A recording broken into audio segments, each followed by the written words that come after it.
Hey, welcome back to chemistry class. Today we are going to talk about Boyles Law again. Now I have a little apparatus set up over here.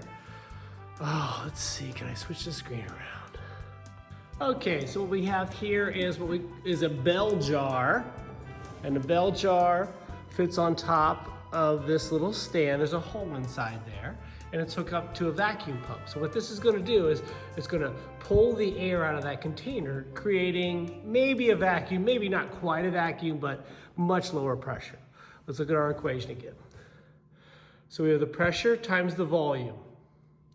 So right now we have a balloon here, and this balloon will say the volume is 1. You know, it doesn't really matter what we say it is, because this is not going to be something we measure. This is just going to be an observation here today. And the pressure we'll say is 1, too. We'll say it's about 1 atmosphere. It's a little bit different here in upper Sandusky, but not too much. And what I'm going to do is put this balloon inside that vacuum chamber. So hold on for a second and see if this works. Now, I'm putting something in here so that, I'll use this lid, so that the balloon doesn't get sealed into that, doesn't seal onto that hole. Oops, I almost dropped it. And we don't want that to happen because we don't want the balloon to get sucked down that hole. Okay. Hey, that's not a bad shot right there. Okay, and now I'm going to kick on the old vacuum pump. Notice it's hooked on here. And as you can see, we decrease the pressure, right? And what has to happen, well, it's sealed right to the bottom of the bag. We decreased the pressure, and what happened was the volume had to get bigger, right? They're an inverse relationship. Let me get this thing turned off here real quick. I got a pretty good seal. Now, I'm going to increase the pressure by pulling this hose off. And of course, the balloon's going to shrink again. Let me try that again. I'm going to put it further into the tube, or into the... Hey, welcome back. It's time for a little bit of Boyles Law again. Now, I'm going to add to what I said Friday. Sometimes the labels don't match up, but we have a rule in chemistry. We have to have consistency of labels. If it's in pressure, I don't care what unit it's in. They just have to match. If it's in volume, the units have to match. So, enough said. Let's hit this thing. All right, so again, I like to have our givens written here. You look at our side, we have our givens. Let's read through and see what we have. What volume will 50 milliliters of gas at 0.82 atmospheres occupy if the pressure is increased to 777 torrs? Okay, let's get our things together where they're supposed to be. First of all, 50 milliliters and 0.82 atmospheres, that's a pair. Let's call that the ones, okay? So volume, 50 milliliters, and then our pressure is going to be 0.82 atmospheres. Okay. Increased to 777 torrs. That's a P2. So torrs, remember, is same as millimeters of mercury. And we're trying to find our V2. Simple as that. Oops, I moved over a little bit, didn't I? Okay, there we go. Now, what I put down here below on my screen are some unit conversions, right? And I'm calling this, sorry about that. It's just finished uploading my video. Now, what did I just do? Cancel. Okay, let me try this again. That's already on. Hey, there it is. Okay, it wants to do that today. Okay, so we're trying to find out what this is. Now we have a choice. We can either change atmospheres to torrs or torrs to atmospheres. What would you rather do? Susie? Oh, Susie wants to change torrs to atmospheres. That sounds great. So it doesn't matter which one you change, but what we're doing is our standard factor label, just like we normally do, right? So I'm like a little factor label table there where I usually put it. And I'm just going to use my units down here to change it over. So 760 torrs is the same as 1 atmosphere. So I'm going to use those as my labels. So what are we doing? We're crossing out torrs, and we're changing it to atmospheres. Make sure you put the right numbers, the same numbers with my labels down there, with the right labels. So 1 atmosphere is equal to 760 torrs. Get out your handy dandy calculator, and let's punch that in. So we have clear, 777 divided by 760. Right, that factor label thing is going to work out in millions of different cases for us, right? It's why we use it. It's versatile. All right, and I'm getting almost 1 atmosphere, a little bit over. Okay, and now I have my units I want. Now we're going to solve this, and I'm going to do my algebra first. Okay, so I have V2, or P2V2 equals, let me do it the same order. Sorry about that. I have V1P1 equals V2P2. All right, now I'm solving for V2. So what am I going to do? I just have to take that V2, whoop, it's going across the equal sign to the bottom of the fraction on the other side, right? That's it. Sub in our numbers. V1 was 50. Oops, let's put a pencil back on. 50 times P1 was 0.82. Make sure that our units, make sure your units match up, which we already did, right? And then you'll have no problem with these, right? There we go. So 50 divided by 1.02 times 0.82. Right? It doesn't matter what order you put them into the calculator. As long as they're on the bottom, you have a divide sign in front of it and a multiplying on the top. And I got 40.2. And I'm going to circle that answer so Mr. Arnold can find it. Now, what's that label? It's the same label as this. It has to be consistent, right? So 40.2 milliliters. Okay, now that's all we have to do. So make sure our labels are consistent. Now most of these today, I made sure that they weren't consistent. Now let's try it again. A gas occupies 275 milliliters when the barometer reads 720. Let's call those our V1, our P1. So V1, 275 milliliters. P1, 720 millimeters of mercury. Will it occupy, how many milliliters will it occupy when the barometer reads 1.2 atmospheres? 1.2 atmospheres. And there's the catch again, right? So we have different units. We're trying to find V2. This time I'll change the atmospheres to millimeters of mercury. I'm just going to do it the opposite way. Factor label, 1 atmosphere equals 760 mmHgs. Boom. That's it. 1.2 times 760 equals, I have 912. Okay, now my units all match up. I'm ready for my algebra. V1 P1 equals V2 P2. I'm trying to solve for V2 this time. So what am I going to do? I'm going to move this down. Oop. And voila. Did I do the right one last time? Yeah, I did. Okay. No. The last problem, I moved the wrong thing down. It worked out the same. Let me change that. That's supposed to be V2. This is P2, right? We're solving for pressure. Oh, no. I just did it again.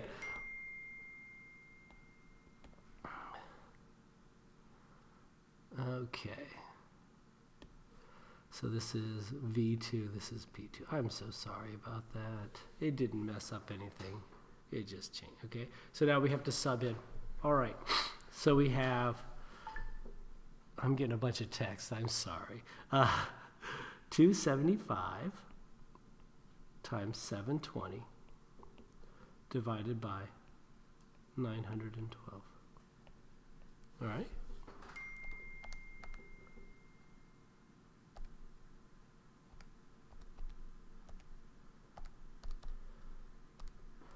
I'm getting 217. And the label again is milliliters.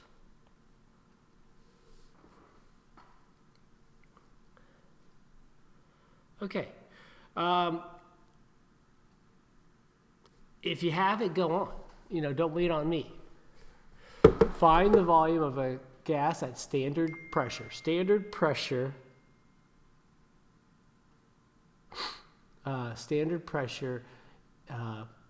is that 760, those labels that I have down below. All right, so it could be 1 atmosphere, it could be 700 millimeters of mercury. Make it match the unit that you have so you don't have to do any factory label. Okay, so it says we have, find the volume of a gas at standard pressure if the volume is 780 mmHgs and 150 milliliters. So let's make this 150 milliliters, and we'll make this 780.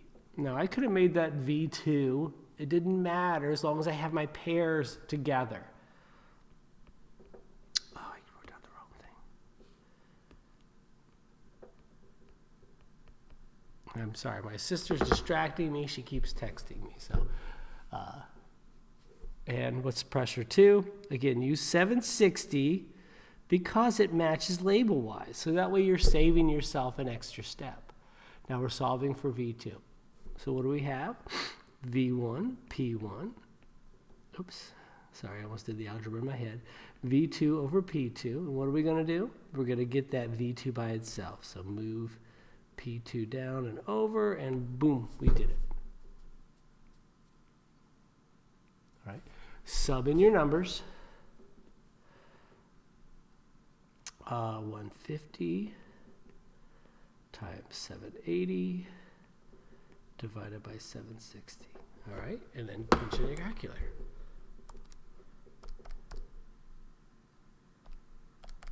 Again, if you have it, go on. Don't wait on me.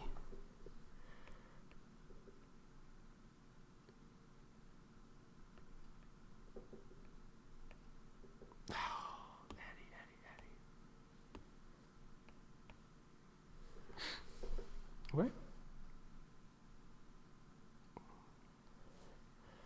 If the volume of gas at constant temperature, now the reason they say constant temperature is because temperature is going to come into play in the next problems. So they're just saying the temperature doesn't change. All right, and this time it says that we have 100 milliliters changes to 500 milliliters. So those are V's. So it's called 100 milliliters, V1. It's called 500 milliliters, V2. The pressure on the gas must have changed from 400, which seems like it was there first, to whatever. So this is going to be 400 torr. And then we're solving for P2. All right. We don't have to worry about the units matching up. They already do. Our answer is going to be in torr. All right. Do you want me to go on? I will anyway. Okay.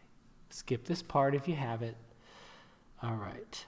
So we have V1 P1 equals V2 P2. All right. We're solving for P2 this time. So just move the V2 down. All right. Now, eventually, or some of you probably already can do it. You can do the algebra in your head. Do it in your head. It doesn't matter, right? I just do it like this so you can see what I'm doing. I'm moving. All right.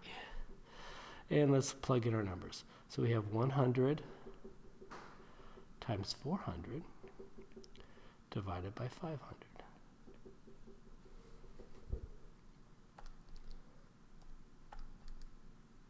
Oopsie. I got 80.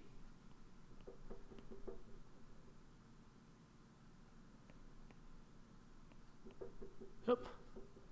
Boy, I'm just having a bad pencil day here. 80 torr. So let's think about that, right? The pressure or the volume went up, so the pressure went down. Hey, that makes sense to me. They go opposite ways. All right. Oopsie, we're on number 6, 7, and 8, so we're almost done. I'll just keep going here. I'll just fill these out as we go. I'll tell you what, I'll just put in the givens, make sure we have the givens. The balloon is filled with 73 milliliters at 1.3 atmospheres. 73 liters at 1.3 atmospheres. What is the pressure needed to change it to 43 liters? So our volume is going to be to 43 liters. Volume went down, pressure has to go up, right?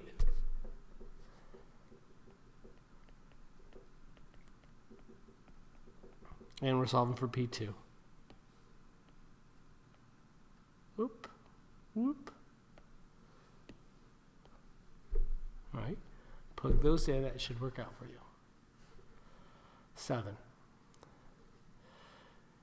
If 500 milliliters of oxygen is compressed to 15,000 mmHgs, from 15,000 mmHgs of pressure to 40 atmospheres, what is the new volume at constant temperature?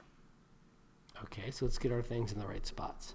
So we have 50 milliliters, V1, and it starts at 15,000 mmHgs, and it goes to 40 atmospheres. Now, if you haven't noticed, those labels don't match. So we have to change and make the labels match. It doesn't matter which one we change. I'm going to change this right here just because it's on the top and I've done both on the bottom. So just to show you can do it in both spots. mmHg on the bottom, atmospheres on top. 1 atmosphere, 760, right? I'm just getting that from here. So 1,500, or 15,000, I'm sorry, 15,000 divided by 760 equals 19.7,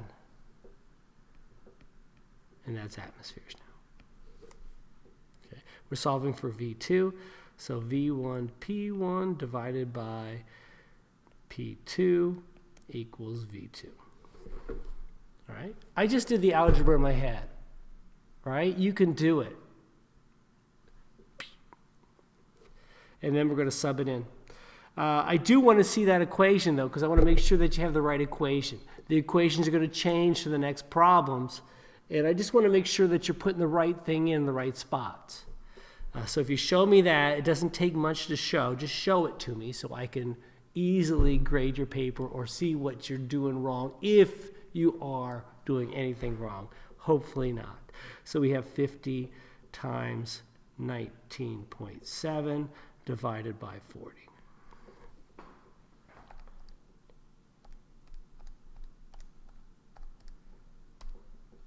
And that's 24.6. And again, the label will be milliliters. Make sure the labels match up. As long as you have the same labels, easy peasy. I guess I wasn't going to do that whole problem out, but I guess I did. You know how it gets, you know. All right, if a gas sample of a balloon had a volume of 100 milliliters and 2,000 mmHgs, so 100 mils and 2,000 mmHg, and it's compressed to a pressure of 10 atmospheres. So now the pressure is 10 atmospheres. Now, again, they don't match. It doesn't matter which one we change. If you change a different one than me, you're going to have a different answer with a different label, but that doesn't mean it's wrong. Well, actually, the volume should be right, so never mind. Okay, so we have 1 atmosphere equals 760 mmHgs. I chose this one because I can do that in my head.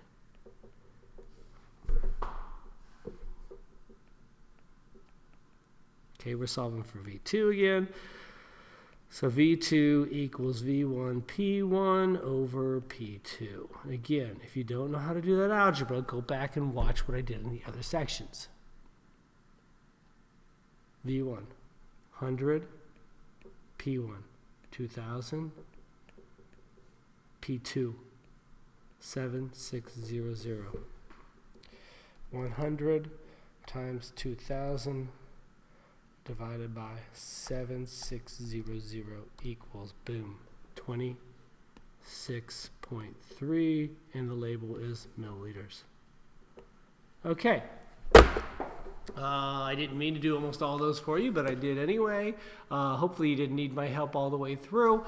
Have a great day. I'm going to shut this down because I've already been talking for way too long.